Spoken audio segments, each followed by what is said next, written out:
Or is that Echo? I'm having trouble distinguishing between the two right now.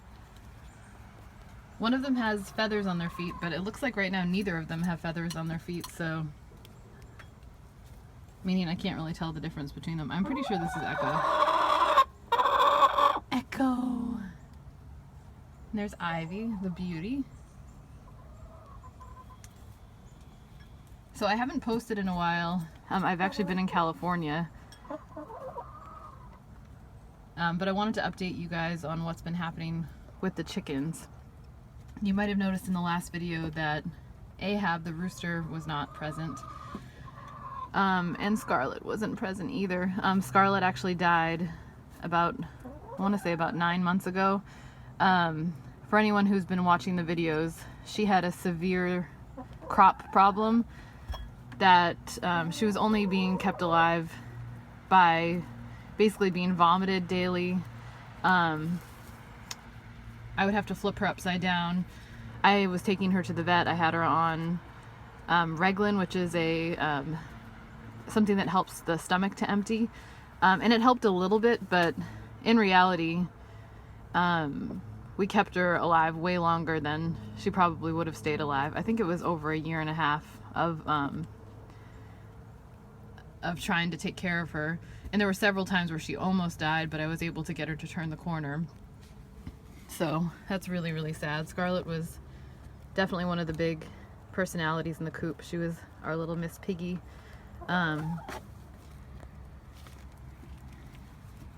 So that was very, very sad.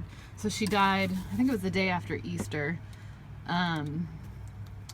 We actually had her inside. We put a coop inside where she was recovering.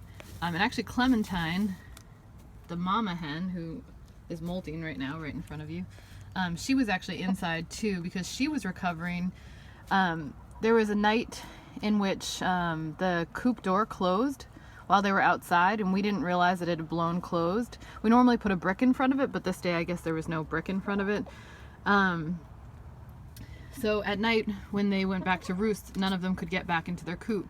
So in a panic, when it got dark, all the hens went different ways. We were able to round up a few of them.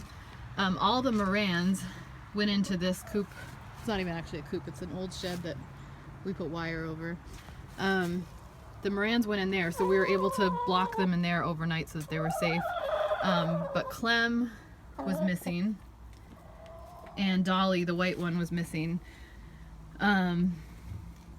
She flew over the fence, and we found her the next day, but Clem we couldn't find for 3 days, so, you know, we were in tears. We thought she was gone for good, and it was rainy. It was, I think actually it was snowing. I want to say it was, I know it was below, it was one of those like icy, rainy nights. It rained hard for 3 nights. We thought for sure she was gone, and then one night,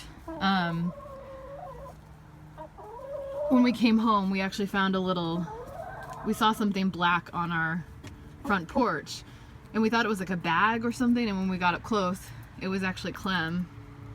And she was in really rough shape, so I don't know where she was for 3 days, but she managed to find her way home.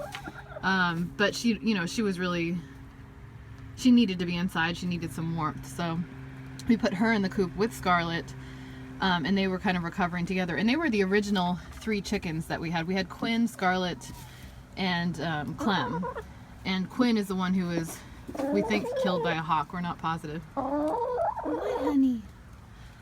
So it was kind of nice for Clementine and Scarlett to be able to be together in Scarlett's last days. But yeah, it was the day after Easter, and we just found her dead in the coop, in the indoor coop. So it's really, really sad, but in reality we got her to live a lot longer than she would have had we just left her in the coop to begin with and never brought her to the vet or never vomited her.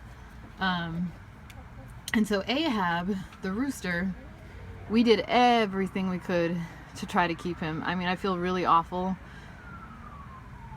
because we did hatch him from an egg, so I feel like he was our baby, but in reality, as soon as puberty hit for him, and I know this happens with a lot of roosters, he just became horrible.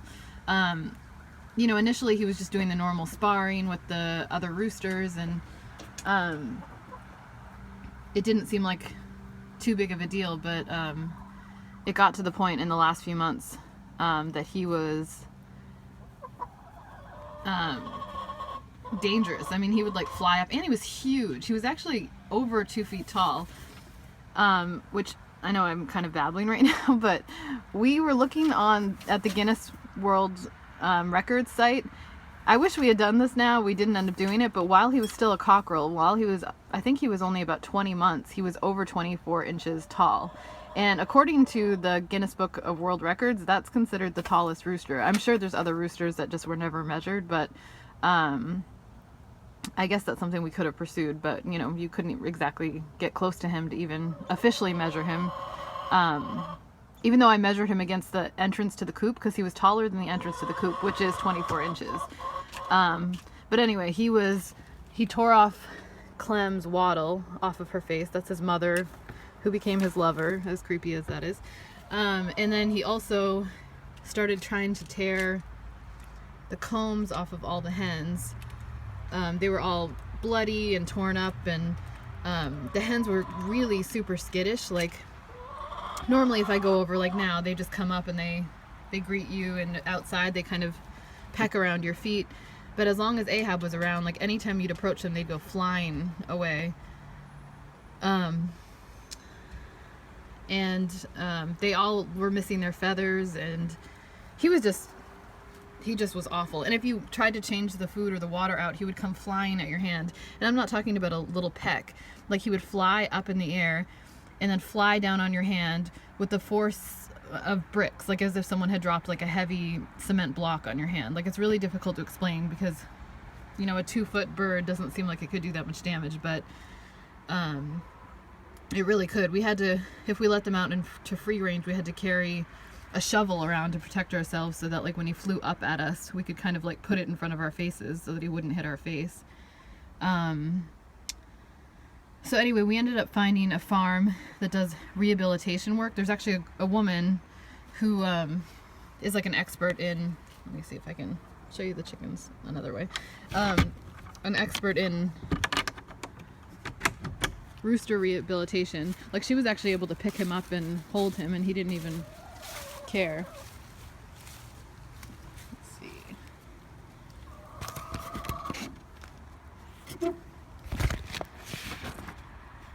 Hi, chickies.